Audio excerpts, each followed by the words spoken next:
Hello, আসসালামু আলাইকুম। আজকে ফজরের সময় উঠে একটু রেকর্ড করলাম। তো আমার কিডসরা ঘুরতে যাবে তার মামার সাথে, তো তাদেরকে বিদায় জানাবো।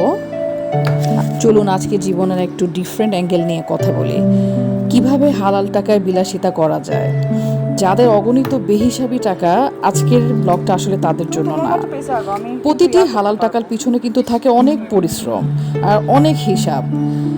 আর বর্তমানে আমরা যেই সময় বাস করি, এই সমস্ত সময়ে বাচ্চাদের পড়াশোনা, উন্নত ভবিষ্যৎ, বাজার খরচ, কারেন্ট, পানি, গ্যাস, ট্রিটমেন্ট খরচ সব মিলিয়ে চলাটাই হয়ে যায় যেখানে মুশকিল, সেখানে বিলাসিতা করাটা কিন্তু একদম দুঃস্বপ্নের মতো।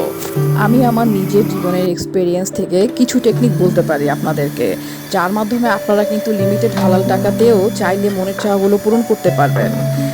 আমি আমার ইচ্ছা পুরো পৃথিবীর সিলেক্টিভ কিছু দেশ ঘুরে দেখব।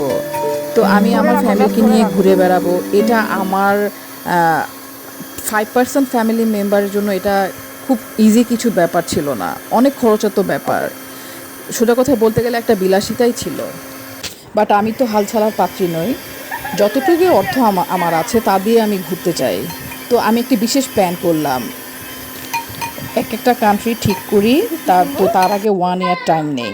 দেন অত্যন্ত ধৈর্য নিয়ে অল্প অল্প করে টাকা জমিয়ে যায়।